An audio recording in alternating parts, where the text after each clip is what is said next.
Masjidil Haram. Sebelum Adam dan Hawa turun ke bumi, Ka'bah telah diletakkan dan para malaikat telah bertawaf mengelilinginya sambil bertalbiyah. Kemudian badai topan menutupinya pada zaman Nuh alaihi salam. Tatkala Yang Maha Tinggi dan Kuasa menghendaki manusia kembali kepada cahaya kebenaran, Dia perintahkan Nabi Ibrahim alaihi salam untuk membawa isteri beliau Hajar beserta putra beliau Ismail yang masih menyusuh ke lembah kosong yang kering dari air dan buah-buahan. Di sana keduanya beliau tinggal pulang. Sesampai di jalan beliau berdoa kepada Allah, "Wahai Rabb kami, sesungguhnya aku telah menempatkan sebahagian keturunanku di lembah yang tidak mempunyai tanam-tanaman di dekat rumah Engkau, Baitullah, yang dihormati. ربنا إني أسكنت من ذريتي بواد غير ذي زرع عند بيتك المحرم ربنا ليقيموا الصلاة فاجعل أفئدة من الناس تهوي إليهم وارزقهم من الثمرات لعلهم يشكرون." Ya Rabb, kami yang demikian itu agar mereka mendirikan salat, maka jadikanlah hati sebagian manusia cenderung kepada mereka, dan beri rezekilah mereka dari buah-buahan, mudah-mudahan mereka bersyukur. Sebagai pengabulan doa Nabi Ibrahim, terpancarlah air Zam-Zam, mata air suci untuk Ismail dan ibunya Hajar. Tatkala kabilah-kabilah mengetahui hal ini, mereka segera datang ke tempat air dan kesucian. Adapun Bani Al-Amalik, mereka menetap di atas bukit Qaiqu'an setelah mendapatkan izin dari Hajar alaihissalam. Ketika Ismail alaihissalam menginjak dewasa dan balik, ia dinikahkan dengan Imarah, putri kepala suku Bani Al-Amalik. Di saat kabilah Jurhum datang, tinggallah mereka di celah Al-Wad. Setelah beberapa tahun, Allah mengizinkan nabinya Ibrahim alaihissalam untuk berkunjung ke lembah tersebut di atas. Di sana beliau menanyakan tentang keadaan Ka'bah dan istri beliau. Dikarenakan beliau mendapat istri, anaknya tidak bijak dalam berkata-kata, maka beliau memerintahkannya untuk menyampaikan salam kepada suaminya tatkala pulang, dan memerintahkan agar sang suami merubah pintu gerbangnya. Ismail pun paham akan maksud perkataan ayahnya. Lantas beliau ceraikan wanita tersebut. Tatkala mendengar berita itu, Bani Jurhum segera mengejar kemuliaan pernikahan dengan Nabi Ismail alaihissalam. Dari pasangan inilah akhirnya terlahir kabilah-kabilah Arab yang paling terpandang.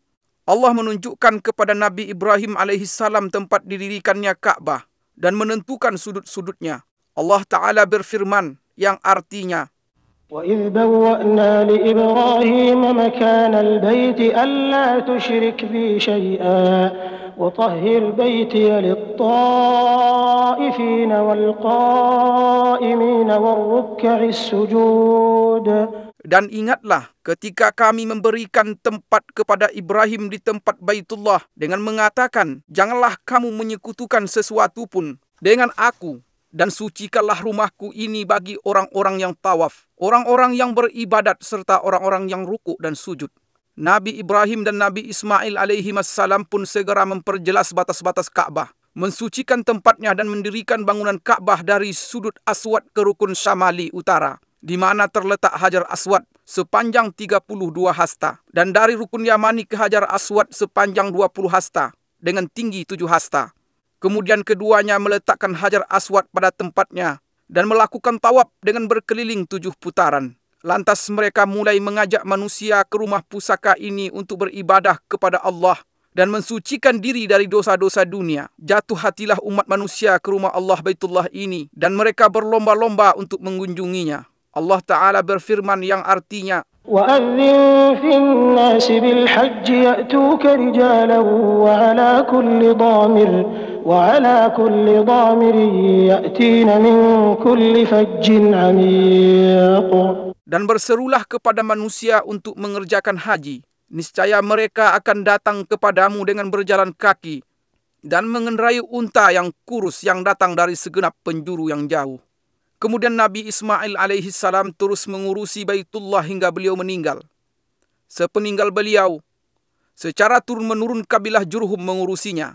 sampai banjir bandang menjebol bendungan Ma'arif di negeri Sabak pada abad ketiga Masehi, sehingga menghancurkannya dan memaksa kabilah Asad dan Khuza'ah untuk hijrah ke arah utara.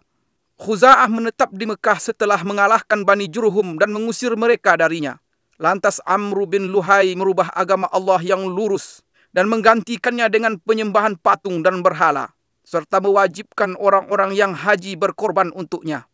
Jadilah tawaf di Baitullah sekedar muka dan tasdiyah, yaitu tepuk tangan dan siulan.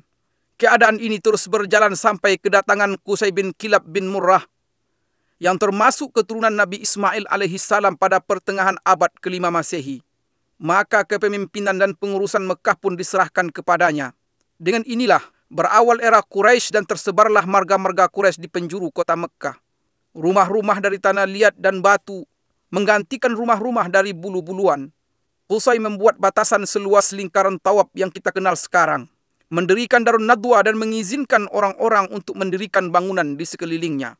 Memberi minuman jamaah haji adalah suatu derajat tinggi dan kemuliaan yang pada saat yang sama merupakan sebuah pekerjaan yang berat dan memakan biaya. Karena sulitnya air di tanah Mekah dan karena Zamzam belum lagi ditemukan setelah ditutup oleh Jurhum. Seiring dengan semakin banyaknya jemaah haji dan semakin bergairahnya roda perekonomian, masalah kurangnya air menjadi perhatian utama setiap orang yang memerintah Mekah setelah Qusay. Abdul Muttalib berpikir tentang sumur Zamzam yang banyak diriwayatkan dalam berbagai berita.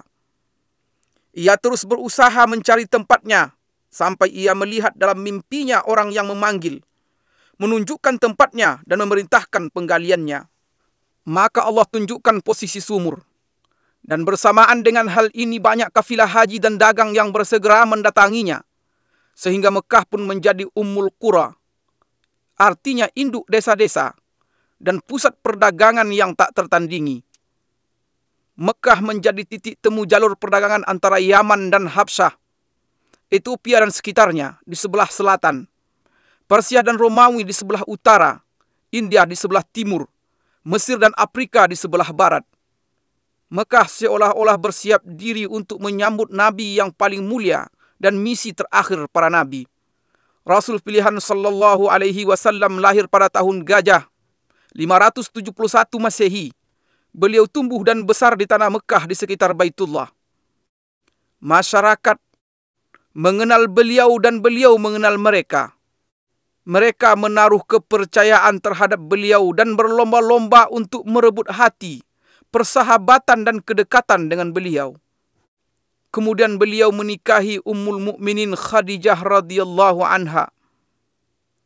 Selang beberapa tahun, mulailah perjalanan risalah dan tauhid di depan Gua Hira. Lahirlah umat Islam dan turunlah wahyu. Dengan nama Allah yang Maha Pengasih lagi Maha Penyayang. Allah Ta'ala berfirman yang artinya, Iqra' bismi rabbikal ladzi khalaq, khalaqal insana min 'alaq, Iqra' wa rabbukal akram, alladzi 'allama bil qalam, 'allamal insana ma lam ya'lam. Bacalah dengan menyebut nama Rabbmu yang menciptakan. Dia telah menciptakan manusia dari segumpal darah. Bacalah, dan Rabbmu lah yang paling pemurah, yang mengajar manusia dengan perantaraan pena. Dia mengajarkan kepada manusia apa yang tidak diketahuinya. Mulailah cahaya dakwah di Mekah memenuhi relung hati bangsa Arab selama 13 tahun. Dan meluncurlah anak panah kedengkian pada Rasulullah SAW. Dakwah beliau dan para sahabat beliau yang terkadang berwujud rayuan dan ada kalanya berbentuk ancaman, penyiksaan, embargo dan intimidasi. Allah pun mengizinkan Nabi SAW untuk berhijrah. Orang-orang musyrik bertekad untuk membunuh beliau. Mereka berkumpul di sekitar Baitullah pada malam hijrah. Mereka membuat tipu daya. Namun Allah juga membuat tipu daya, dan Allah adalah sebaik-baik yang bertipu daya. Allah Subhanahu wa Ta'ala berfirman yang artinya, وَجَعَلْنَا مِنْ بَيْنِ أَيْدِيهِمْ سَدًّا وَمِنْ خَلْفِهِمْ سَدًّا فَأَغْشَيْنَاهُمْ فَهُمْ لَا يُبْصِرُونَ.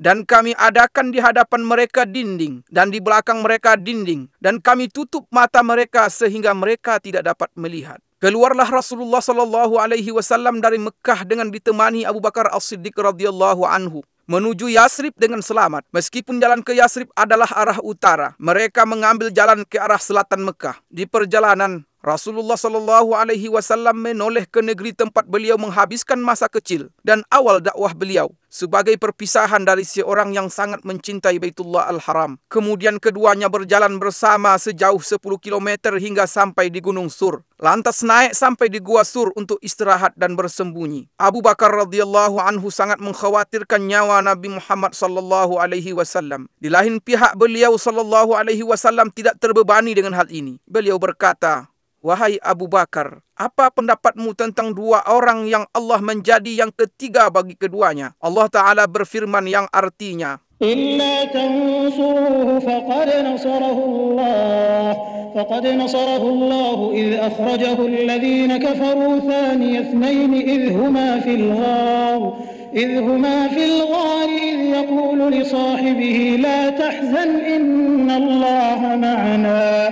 Jikalau tidak menolongnya, maka sesungguhnya Allah telah menolongnya, yaitu ketika orang-orang kafir musyrikin Mekah mengeluarkannya dari Mekah. Sedang dia salah seorang dari dua orang ketika keduanya berada dalam gua. Di waktu dia berkata kepada temannya, "Janganlah berduka cita, sesungguhnya Allah bersama kita." Wajah Rasulullah sallallahu alaihi wasallam menghilang dari Mekah selama 6 tahun. Akan tetapi kerinduan beliau kepada Baitullah tidak pernah hilang dari hati beliau walaupun sehari pun. Pada suatu hari di tahun 6 Hijriah, beliau keluar bersama 6.500 sahabat dengan maksud umrah. Binatang kurban mereka ada di depan mereka dan mereka tidak membawa senjata selain pedang. Tatkala Quraisy mengetahui kedatangan Rasulullah dan para sahabat beliau, mereka menghalangi dengan 200 pasukan berkuda untuk melarang rombongan Nabi SAW melakukan umrah dan ibadah. Maka Nabi SAW memerintahkan rombongan umrah untuk berputar haluan menuju celah Al-Murad, pintu masuk ke dataran Hudaybiyah di sebelah barat Mekah. Dengan demikian Khalid bin Walid dan pasukan berkudanya tidak bisa melakukan apa yang mereka inginkan. Kemudian Nabi SAW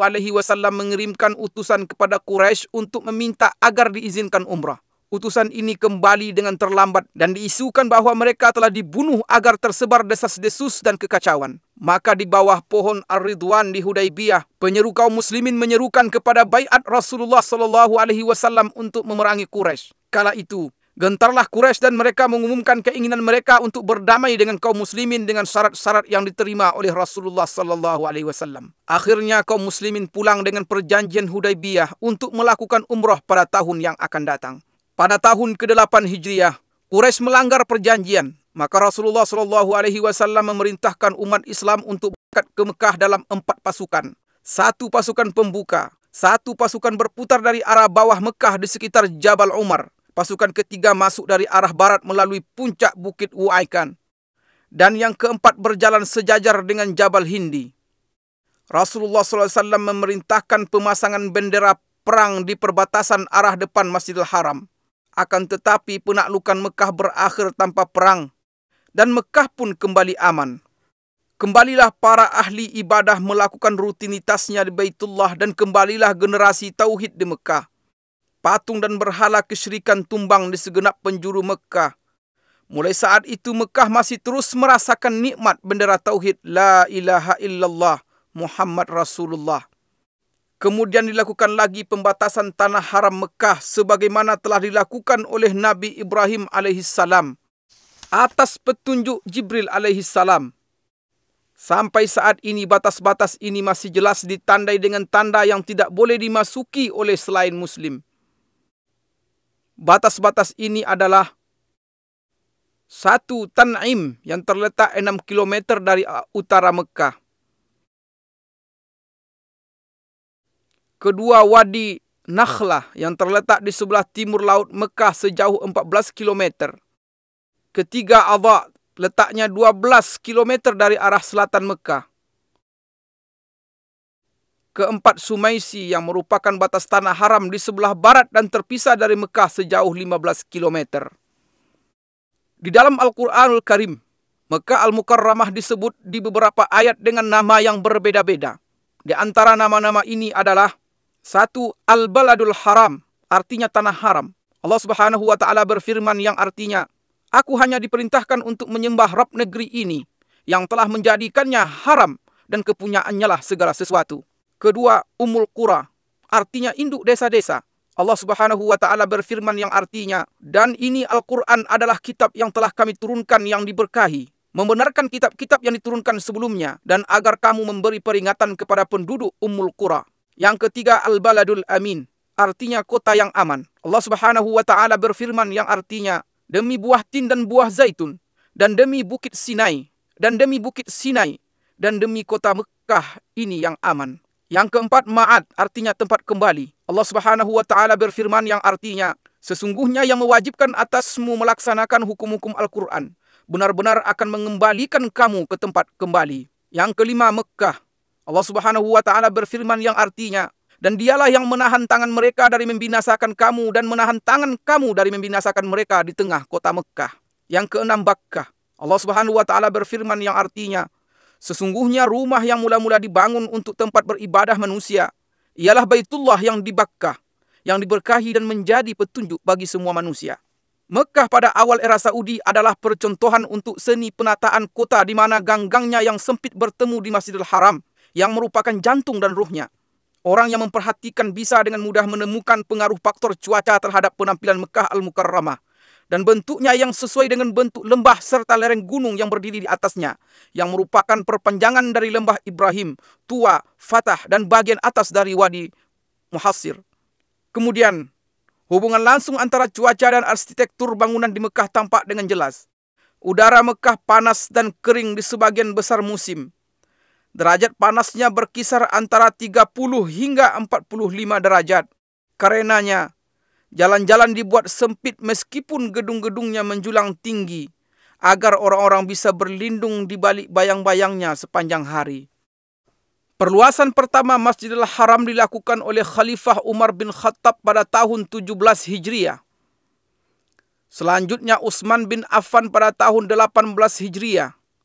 Kemudian berturut-turut berbagai perluasan dan renovasi pada zaman yang berbeda-beda oleh Banu Umayyah, Bani Abbasiyah, Turki Utsmani, dan dinasti Saudi. Perluasan Saudi yang diumumkan oleh Raja Abdul Aziz Al Saud pada tahun 1368 Hijriah adalah peristiwa terpenting selama ini, karena berlangsung selama 20 tahun dan luas Masjidil Haram bertambah menjadi 160.000 meter persegi setelah sebelumnya tidak melebihi 19.000 meter persegi. Masjid terdiri dari 2 lantai yang dilapisi marmer luar dalam. Semua bagian perluasan Turki Utsmani yang lama direnovasi dan disatukan dengan perluasan yang baru. Lingkaran tawaf diperluas sebesar 300% dari luasnya yang lama dan dilapisi dengan marmer putih yang tidak menyerap panas. Pintu-pintu masuk sumur Zam-Zam dipindahkan dan pintu Ka'bah yang mulia diganti dengan pintu berlapiskan emas murni yang beratnya mencapai 286 kg. Perluasan juga mencakup Mas'a di antara Safa dan Marwah yang dibangun 2 tingkat. Pelayan 2 Tanah Haram Raja Fahad bin Abdul Aziz menambahkan beberapa tambahan penting dalam perluasan ini, yang mencakup pembangunan 6 jembatan di Mas'a dan sejumlah tangga listrik bergerak yang digunakan untuk naik ke tingkat atas. Juga perbaikan bagian atas masjid agar bisa digunakan untuk solat dalam keadaan darurat. Pada masa ini, di mana jumlah umat Islam mencapai 1 miliar jiwa dan transportasi begitu mudah bagi jutaan di antara mereka, perluasan Masjidil Haram dan Masjid Nabawi memiliki arti penting yang tidak ada tandingannya sepanjang sejarah. Perluasan yang dilakukan pelayan 2 Tanah Haram Raja Fahad bin Abdul Aziz adalah jawaban langsung dalam menyambut jumlah jamaah haji yang terus bertambah.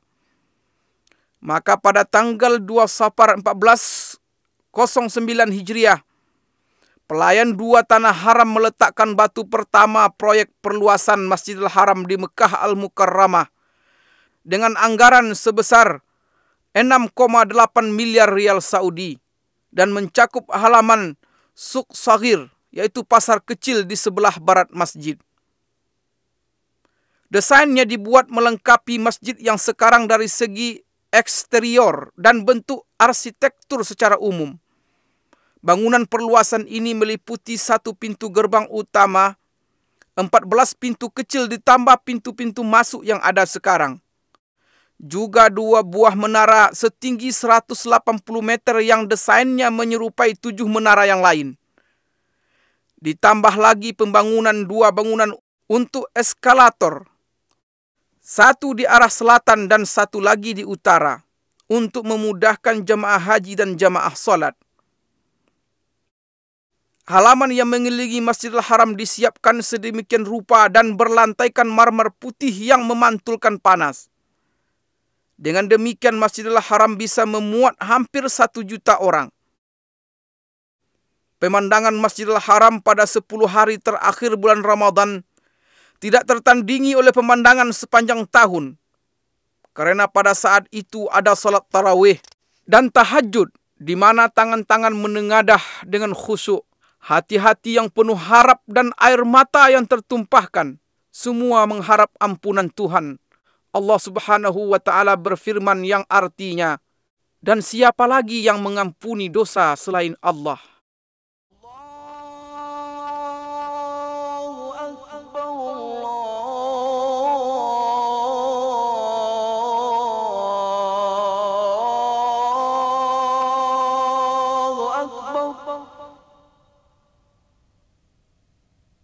أشهد أن لا إله إلا الله.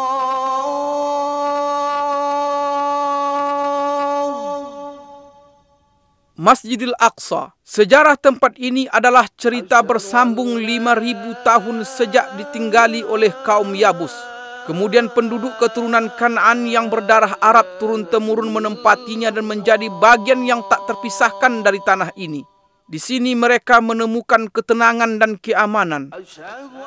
Mereka pun menganugerahi tempat ini peradaban dan seni. Dan tempat ini membalas dengan aliran kebaikan dan barakah seolah-olah seperti pohon zaitun yang merupakan simbol cinta dan anugerah.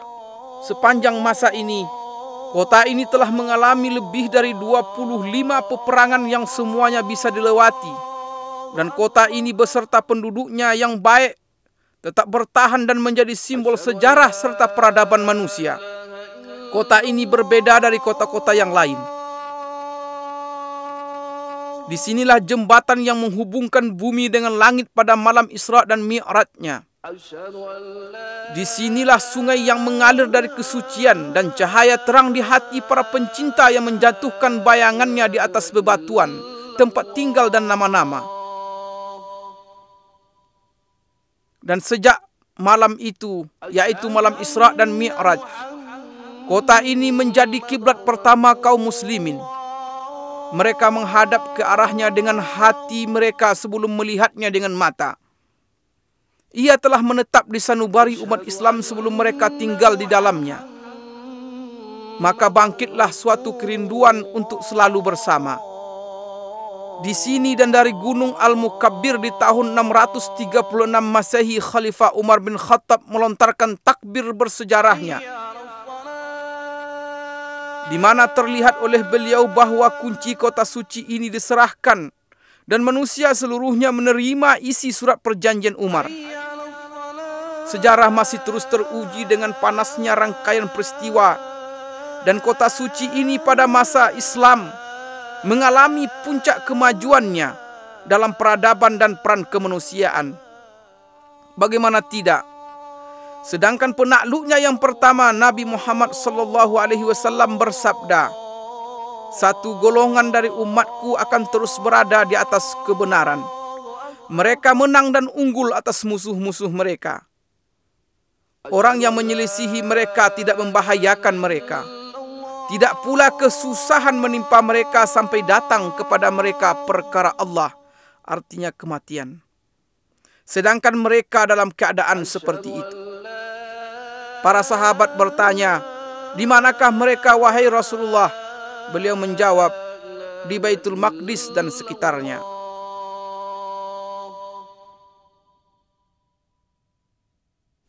Al-Aqsa atau Tanah Kudus yang mulia, luasnya mencapai 146 dan ini mencakup semua bagian yang terletak di dalam pagar Masjidil Aqsa yang diberkahi. Di dalamnya terdapat banyak jalanan dan tenda-tenda yang didirikan oleh para raja dan gubernur, serta banyak jalan air, dan yang paling terkenal jalan air Qaitbay, serta lebih dari 25 sumur air tawar. Ini adalah Masjidil Aqsa yang dirancang oleh Khalifah Umar bin Khattab. Adapun dengan bentuknya yang sekarang, Masjidil Aqsa dibangun oleh Khalifah Abdul Malik bin Marwan dan diselesaikan oleh putranya Khalifah Al-Walid bin Abdul Malik pada tahun 705 Masehi.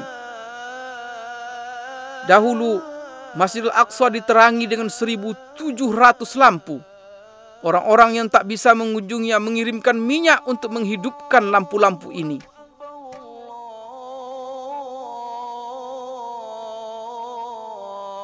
Di tempat ini terdapat kubah-kubah indah yang mendunia, yaitu Masjid Qubbatus Sakhra yang disepakati oleh semua ahli sejarah sebagai bangunan paling indah di atas muka bumi. Pembangunannya diawasi oleh dua insinyur Palestina, Raja bin Haya dari Baisan dan Yazid bin Salam dari Al-Qudus, Yerusalem pada tahun 691 Masehi di masa pemerintahan Khalifah Abdul Malik bin Marwan.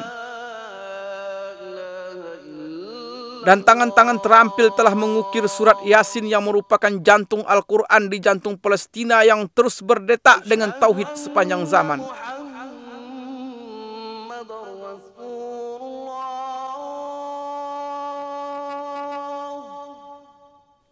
Masjidil Aqsa memiliki 10 pintu. Dan kota Al-Qudus yang sekarang disebut dengan Al-Baldah Al-Qadimah, artinya kota lama, memiliki 7 pintu. Ini di luar beberapa pintu masjid dan pintu kota yang ditutup. Pagar kota Al-Qudus yang bersejarah telah dicoba diruntuhkan lebih dari 17 kali, namun selalu bisa segera tegak kembali. Renovasi terakhir dilakukan pada masa Sultan Sulaiman Al-Qanuni di tahun 1536 Masehi. Al-Qudus dikelilingi oleh 4 menara tinggi dan 34 menara biasa.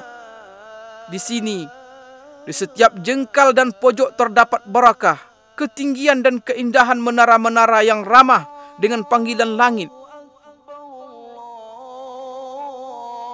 Kubah-kubah yang tersohor di jalan-jalan ketinggian,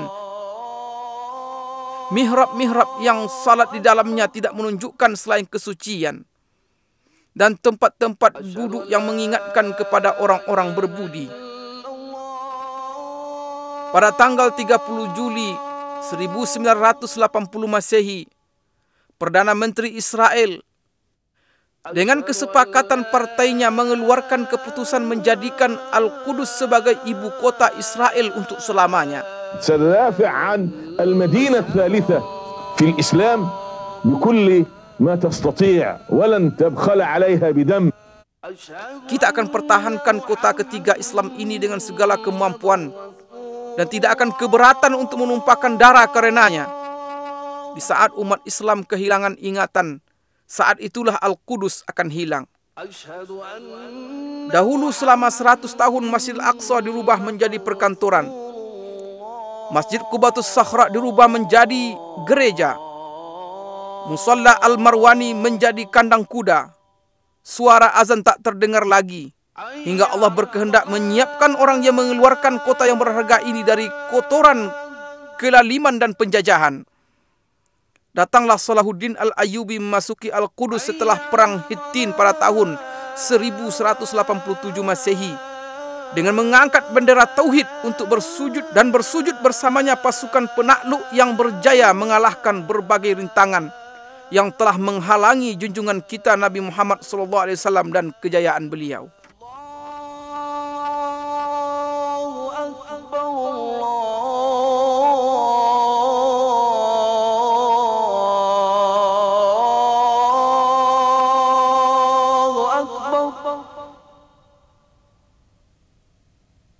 أشهد أن لا إله إلا الله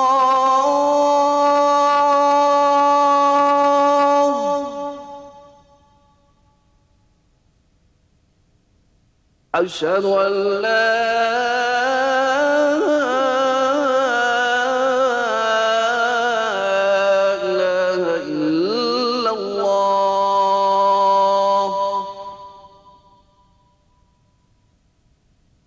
أشهد أن محمد رسول الله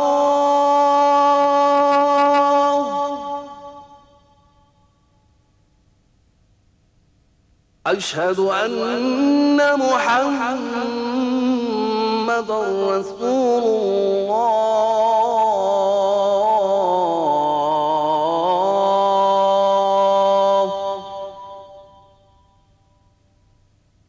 حي على الصلاة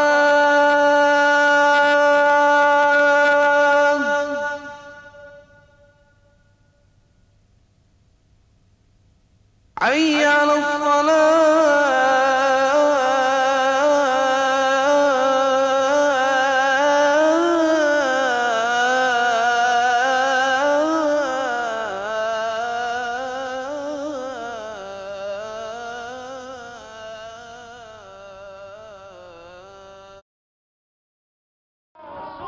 Kota Madinah di antara sejarah dan kemajuan.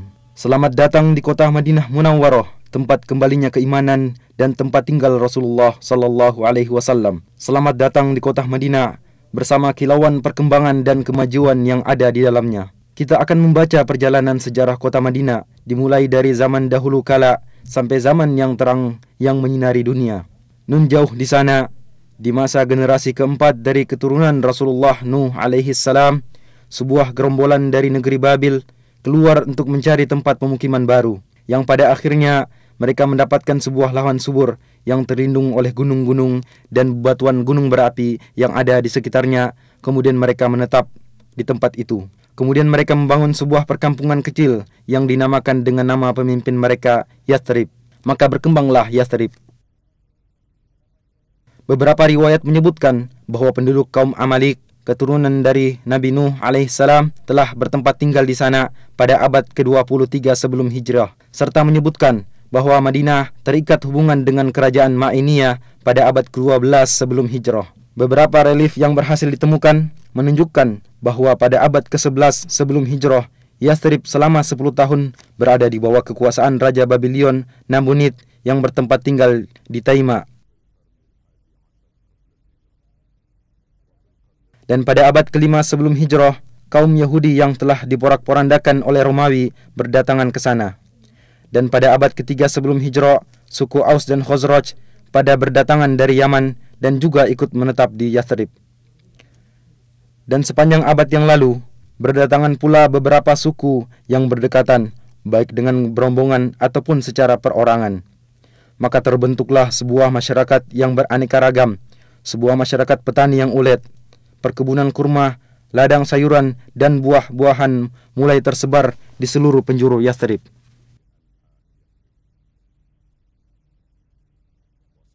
Sehingga kafilah-kafilah dagang yang berpindah-pindah antara negeri Syam dan Yaman singgah di sana untuk membekali diri dengan airnya yang jernih dan kurmanya yang istimewa, serta untuk melakukan tukar-menukar barang dagangan dengan penduduknya.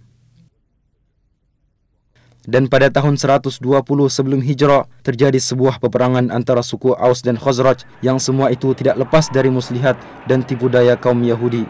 Peperangan yang terjadi berkali-kali yang dikobarkan oleh rasa iri dan dendam menjadikan kehidupan menjadi kacau dan menyebabkan kebanyakan orang merasa jemu dengan keadaan yang ada, sehingga mereka dengan penuh rasa sabar menunggu terjadinya sebuah perubahan. Benih jalan keluar dan perubahan mulai muncul pada tahun ketiga sebelum hijrah, ketika pada musim haji beberapa orang dari suku Khazraj bertemu dengan Rasulullah sallallahu alaihi wasallam. Kemudian beliau sallallahu alaihi wasallam mendakwai mereka untuk memeluk agama Islam dan membacakan beberapa ayat-ayat Al-Quran kepada mereka. Akhirnya sebagian mereka mengatakan kepada sebagian yang lainnya, "Wahai kaumku, ketahuilah demi Allah, sungguh dia adalah nabi yang dijanjikan oleh orang-orang Yahudi dan jangan sampai mereka mendahului kalian kepadanya." Kemudian mereka berkata kepada Rasulullah sallallahu alaihi wasallam, "Kami tinggalkan kaum kami dan di antara mereka sedang terjadi permusuhan dan perpecahan yang sangat dahsyat. Mudah-mudahan Allah Subhanahu wa taala denganmu mempersatukan mereka." Kemudian mereka kembali ke kota Yathrib dalam keadaan beriman. Pada tahun berikutnya, 10 orang dari suku Khazraj dan 2 orang dari suku Aus berjumpa dengan Rasulullah sallallahu alaihi wasallam. Kemudian mereka menyatakan keislaman dan membaiat Rasulullah baiat Aqabah pertama. Rasulullah sallallahu alaihi wasallam mengutus Mus'ab ibnu Umair bersama mereka untuk mendakwai penduduk Yathrib baik di rumah-rumah mereka atau di perkebunan untuk memeluk agama Islam. Dan akhirnya berkat usahanya sebagian mereka mendapatkan hidayah, di antaranya sebagian pemimpin suku Aus dan Khazraj. Pada musim haji berikutnya 70 orang berangkat menemui Rasulullah sallallahu alaihi wasallam untuk membaiat beliau pada baiat Aqabah kedua. Mereka mengajak Rasulullah sallallahu alaihi wasallam dan para sahabatnya untuk berhijrah dari Mekkah ke Madinah untuk bersama-sama membangun masyarakat Islam pertama. Kemudian kaum muslimin mulai berhijrah menuju kota Madinah. Berikutnya Rasulullah sallallahu alaihi wasallam dan sahabatnya Abu Bakar As-Siddiq berangkat berhijrah, yang mana beliau bagaikan bulan purnama yang datang menerangi kota Madinah.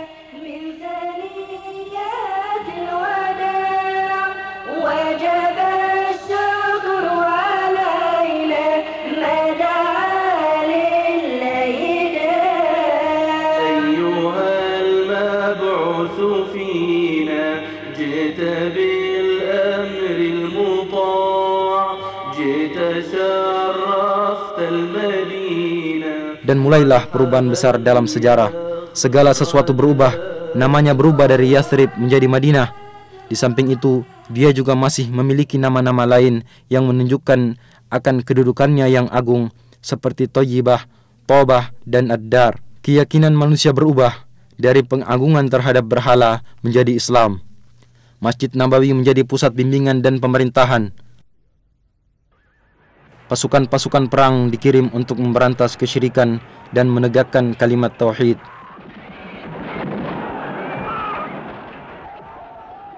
Pada tahun kedua Hijriah, di tempat sejauh 160 km dari kota Madinah, terjadi perang Badar. Kaum musyrikin berhasil dikalahkan, bahkan pembesar dan pemimpin mereka terbunuh, sehingga menimbulkan niat dari mereka untuk membalas dendam. Dan pada bulan Syawal tahun ketiga Hijriah, mereka menuju ke kota Madinah. Kedua belah pihak bertempur di bawah gunung Uhud. Kaum muslimin berperang dengan gagah berani. 70 orang dari mereka gugur syahid, di antaranya Hamzah paman Rasulullah sallallahu alaihi wasallam, dan akhirnya kaum musyrikin mundur dan kembali ke kota Mekkah. Dan pengiriman pasukan dan peperangan yang terus-menerus menyebabkan kaum musyrikin tersakiti, sehingga suku Quraisy bersekutu dengan suku musyrikin lainnya, dan pada tahun kelima Hijriah mereka kembali berangkat menuju ke kota Madinah dengan harapan mampu menghancurkan masyarakat Islam.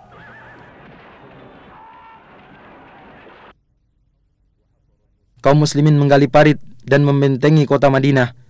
Akhirnya kaum musyrikin mengepung mereka dari belakang parit dan mereka berusaha berkali-kali untuk menerjang. Akan tetapi kaum muslimin berhasil memukul mundur mereka. Mereka dihinakan oleh Allah subhanahu wa ta'ala, dan Allah mengirimkan angin topan yang menyambar-nyambar. Akhirnya mereka mundur dan kembali dengan kekalahan.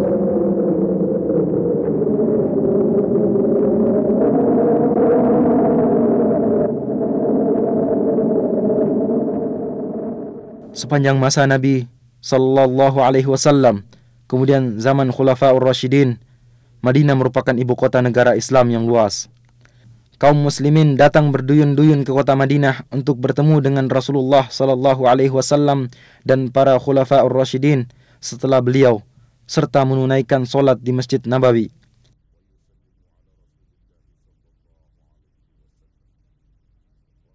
Bersamaan dengan bertambahnya masyarakat Islam, maka dirasakan perlunya perluasan Masjid Nabawi.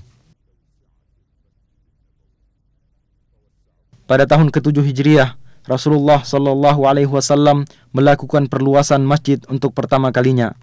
Kemudian pada tahun ke-17 Hijriah, Khalifah Umar ibn Khattab melakukan perluasan dengan merenovasi bangunan seperti bentuknya semula.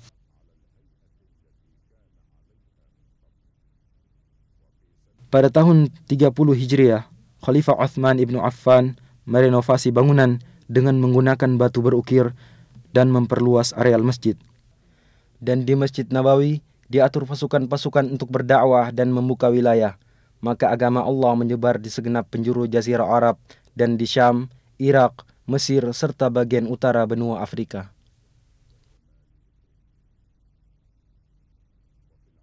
Di zaman Umawi, pemerintahan dipindahkan ke kota Damaskus, dan bersamanya pindah pula lah denyut kehidupan politik dan gejolaknya.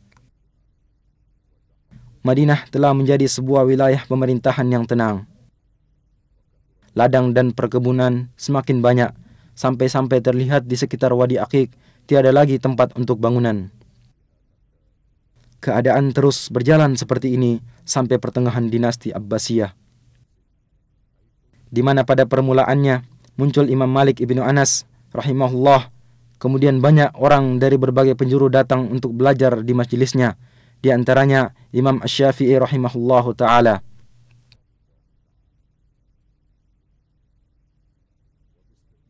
Dengan pengecualian fitnah dan gejolak yang terjadi pada abad pertama dan kedua, Madinah adalah sebuah kota yang tentram dan penuh dengan nuansa ilmu. Kaum muslimin berbondong-bondong datang ke kota Madinah untuk menunaikan solat di Masjid Nabawi.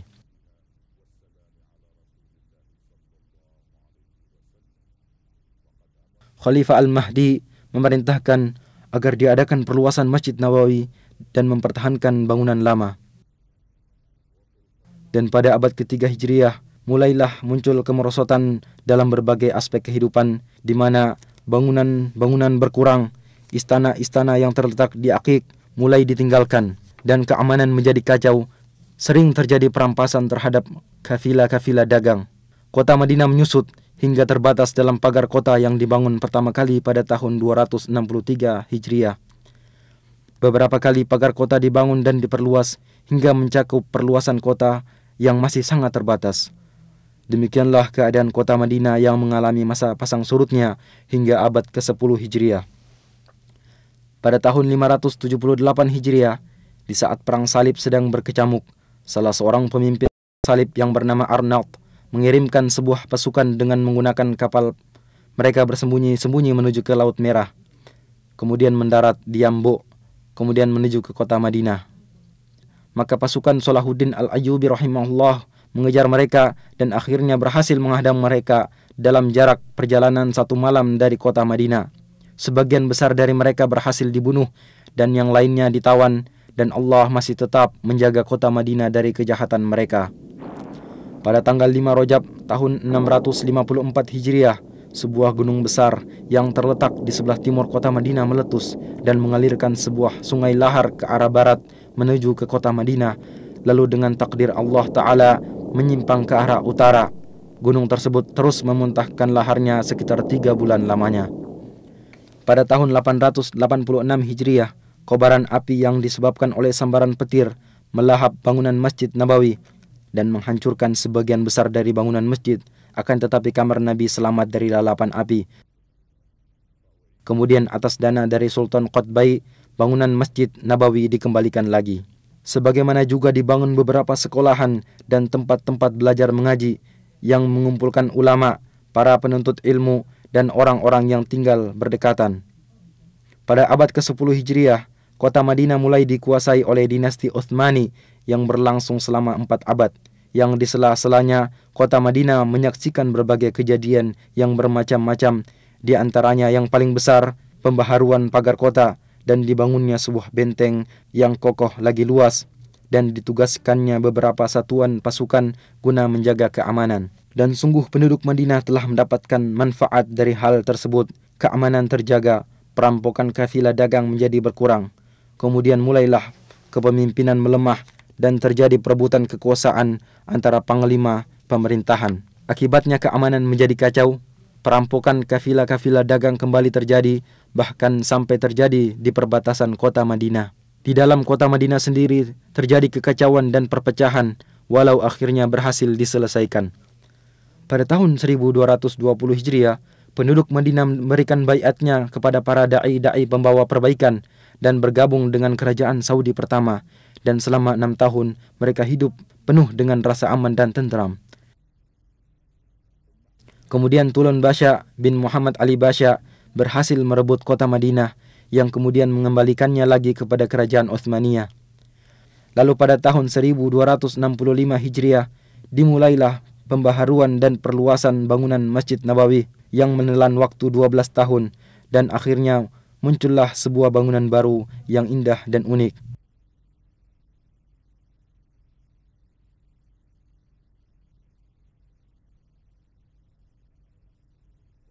Pada tahun 1318 Hijriah, kota Madinah dihubungkan dengan kota Istanbul melalui sebuah stasiun radio yang besar dan kuat, serta mampu berhubungan dengan stasiun-stasiun radio lainnya. Dan pada tahun 1326 Hijriah, selesai dibangun jalur rel kereta api yang membentang dari kota Damaskus sampai ke kota Madinah, sehingga mengakibatkan terjadinya perubahan besar dalam kehidupan ekonomi, sosial, dan pembangunan. Jumlah penduduk meningkat dari 10.000 menjadi 80.000. Kegiatan dagang berkembang pesat dan kekayaan melimpah.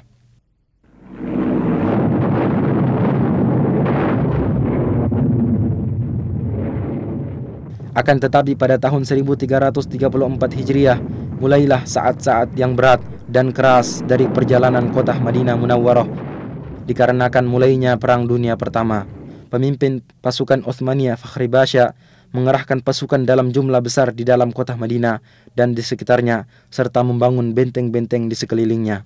Pasukan Asy-Syarif Hussein beserta sekutunya mengadakan perlawanan guna menguasai kota Madinah dan membujuk penduduk Madinah untuk keluar dari Madinah, dan sebagian besar dari yang tersisa dipaksa untuk berhijrah, sehingga rumah-rumah dan perkampungan menjadi kosong dari penghuninya. Selama 3 tahun, orang-orang yang masih menetap tinggal di dalamnya diblokade, sehingga mereka mengalami kelaparan dan kekurangan pangan. Penderitaan ini berhenti dengan runtuhnya dinasti Utsmaniyah dan keluarnya pasukan Utsmaniyah dari kota Madinah pada tahun 1337 Hijriah. Dan orang-orang Bani Hashim menerima tampuk kepemimpinan atas kota Madinah. Maka selang beberapa waktu, kota Madinah kembali memulai sebagian gerak kehidupannya. Madinah menjadi sebuah negeri yang kecil, penduduknya tidak lebih dari 15.000 jiwa. Kemudian muncul kembali kekacauan dan perpecahan, serta kepemimpinan mulai melemah, terutama setelah terjadi bentrokan antara orang-orang Bani Hashim dengan pasukan kerajaan Saudi di tempat yang jaraknya tidak seberapa jauh dari kota Madinah. Jalan satu-satunya untuk keluar dari penderitaan adalah jalan At-Tauhid, jalan yang dipimpin oleh Raja Abdul Aziz Ibnu Abdurrahman Ali Saud, serta menyatukan kekuatan negeri yang terpisah-pisah di bawah sebuah kerajaan yang besar dan kuat. Dan pada tanggal 19 bulan Jumadil Ula tahun 1344 Hijriah, utusan dari kota Madinah mengumandangkan baiat kepada Raja Abdul Aziz. Maka ini adalah titik awal dari perjalanan baru dan kejayaan dari sejarah kota Al-Madinah Al-Munawwarah zaman sekarang, masa-masa tentram, kemajuan serta keberhasilan. Pada tanggal 23 bulan Rabiul Awal tahun 1345 Hijriah, Raja Abdul Aziz berkunjung ke Madinah dan bertatap muka dengan penduduk dan utusan-utusan dari kabilah-kabilah yang berdekatan. Dan pada tahun 1370 Hijriah, Raja Abdul Aziz memerintahkan untuk diadakan perluasan Saudi pertama. Maka dibelilah tanah-tanah di sekitar masjid dan serambi bagian utara dihancurkan. Kemudian dibangun kembali dan masjid diperluas lebih dari 6.000 meter persegi.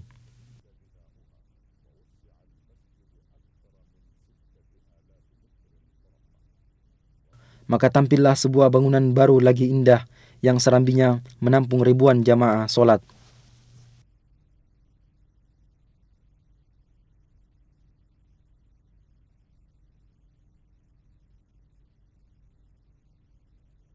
Pembangunan mencakup areal yang luas, sehingga luas kota Madinah menjadi berlipat ganda. Tempat-tempat pendidikan pada berbagai jenjang bertambah jumlahnya. Dan pada tahun 1381 Hijriah, dibukalah Universitas Islam Madinah dan mulai menerima anak-anak berbagai negeri Islam dalam jumlah yang cukup banyak guna belajar ilmu-ilmu Islam dan bahasa Arab di sana. Sebagaimana dibukanya cabang-cabang dan fakultas-fakultas di bawah Universitas Raja Abdul Aziz dan Universitas Islam Raja Muhammad Ibnu Saud. Dan di Madinah diterbitkan sebuah majalah untuk pengetahuan umum yang bernama Al-Manhal. Kemudian diikuti oleh harian Al-Madinah Al-Munawwarah dan gerakan menuju pengetahuan umum berkembang pesat. Pada 10 tahun pertama dari abad ke-15 Hijriah, Madinah mengalami perubahan kemajuan yang sangat besar pada segala aspek. Khadimul Haramain Asy-Syarifain Raja Fahd memerintahkan untuk dibentuk sebuah tim khusus yang terdiri dari beberapa menteri guna pembangunan dan pengembangan kota Madinah. Maka pada saat-saat itulah pembangunan mengalami loncatan pesat dan dimulailah proyek-proyek besar, dan di antara yang paling penting, proyek perluasan Masjid Nabawi dan proyek pengembangan pusat perkotaan.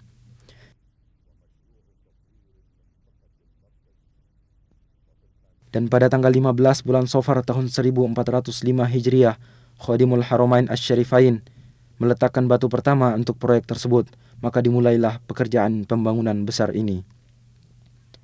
Satu daerah pemukiman penduduk yang berada di sekitar masjid dibebaskan dan para pemilik gedung-gedung diberikan uang ganti rugi dengan penuh, bangunan-bangunannya dimusnahkan. Lalu mulailah penggalian pondasi yang dalam dan pemancangan tiang-tiang besar, yang akhirnya sedikit demi sedikit pembangunan masjid ini dapat diselesaikan. Selama 9 tahun, pekerjaan berjalan siang dan malam, tanpa harus mengganggu pelaksanaan ibadah solat di Masjid Nabawi tersebut. Dan bimbingan serta pengawasan dari Pangeran Abdul Majid Ibnu Abdul Aziz, Gubernur Madinah, memiliki peranan besar dalam pelaksanaan proyek ini secara mendetail. Akhirnya pembangunan selesai dan diresmikan oleh Khadimul Haramain Raja Fahad Ibnu Abdul Aziz pada tahun 1414 Hijriah. Bentuk pembangunan baru ini adalah dengan memperluas bangunan lama sebesar 73.000 meter persegi. Adapun atapnya dirancang sedemikian rupa agar serambi dan ruangannya mampu menampung ribuan jamaah solat. Kemudian di bawah pelataran dibangunlah tempat parkir bagi kendaraan yang mampu menampung 5.000 kendaraan roda 4. Dan di tempat yang terletak sejauh 7 km dari masjid juga dibangun sebuah pusat pendingin udara, di mana melalui pipa besar udara dingin dihantarkan ke Masjid Nabawi. Sungguh Masjid Nabawi telah menjadi sebuah bangunan yang istimewa, di mana di dalamnya para peziarah akan menikmati saat-saat beribadah yang tenang dan menyenangkan. ذلك فضل الله يؤتيه من يشاء والله ذو الفضل العظيم. Sebuah proyek besar lain, yaitu proyek pengembangan pusat kota, mengiringi perluasan Masjid Nabawi ini. Proyek ini dirancang dengan cermat dan terpadu, dan luasnya mencakup 2,5 juta meter persegi, separuhnya untuk bangunan dan separuh lainnya untuk pertamanan, jalan, trotoar, kuburan baki, dan tempat-tempat pelayanan. Dan dengan cepat telah bermunculan pula komplek-komplek besar untuk perumahan dan pertokoan yang masing-masing bangunan terdiri dari ratusan apartemen dan kamar penginapan serta ratusan pertokoan yang dibangun dengan desain terbaru. Demikianlah seakan-akan sebuah kota yang dibangun dengan rancangan arsitek dan peralatan modern mengitari Masjid Nabawi. Setiap orang akan merasakan kehidupan yang menyenangkan dan pelayanan yang lengkap.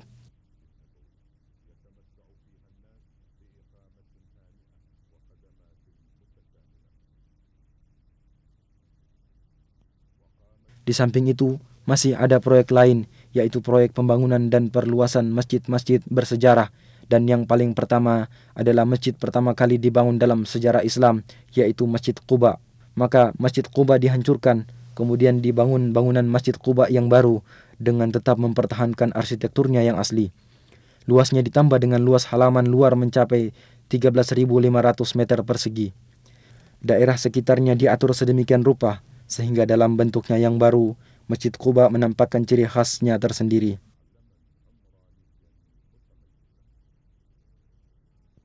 مسجد أسس على التقوى من أول يوم أحق أن تقوم فيه رجال يحبون أن يتطهروا والله يحب المطهرين.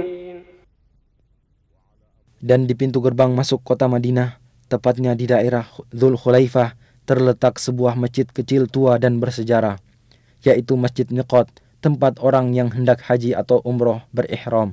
Khadimul Haramain Asy-Syarifain memerintahkan agar masjid tersebut diperbaharui dan diperluas. Maka dibangunlah masjid tersebut agar menjadi tempat ibadah sekaligus terminal yang lengkap bagi orang-orang yang hendak bepergian keluar kota Madinah. Luasnya mencapai 90.000 meter persegi, mencakup sebuah masjid yang mampu menampung 5.000 jamaah solat serta tempat-tempat pelayanan ihram.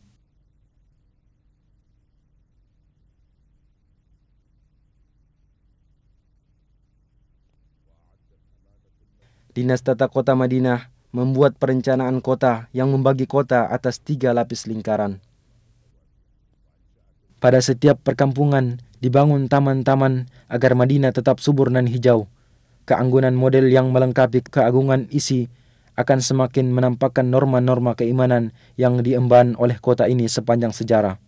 Sementara itu, orang yang bertempat tinggal di dalamnya atau berziarah ke sana akan mendapatkan manisnya iman, tempat tinggal yang tenteram, serta ketenangan jiwa. Dan di antara tanda-tanda kemajuan yang menunjukkan akan ciri khas kepribadian sejarah serta norma-norma keimanan Madinah Munawwarah, percetakan kitab suci Al-Quran, markaz ilmu dan percetakan terbesar di dunia yang dikhususkan untuk pelayanan Al-Quranul Karim.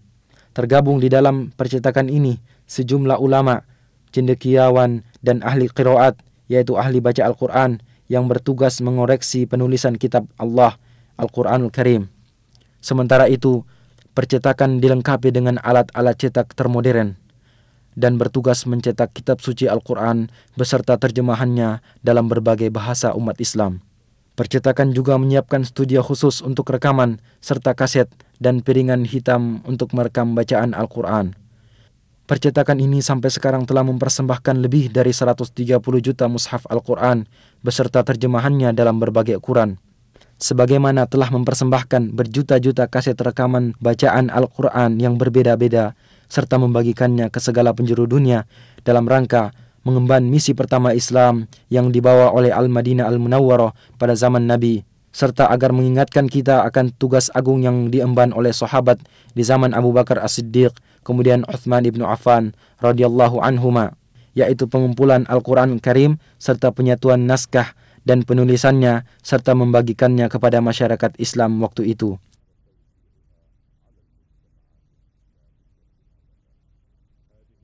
Ini semua adalah tanda-tanda dari kepribadian Al-Madinah Al-Munawwarah agar selalu mengemban kehormatan ini, kehormatan melayani kitab Allah Ta'ala, agar kecintaan terhadap kota Madinah selalu berada dalam sanubari setiap muslim sebagai realisasi atas doa Rasulullah sallallahu alaihi wasallam, "Ya Allah, jadikanlah kami cinta terhadap Madinah sebagaimana cinta kami terhadap Makkah atau lebih.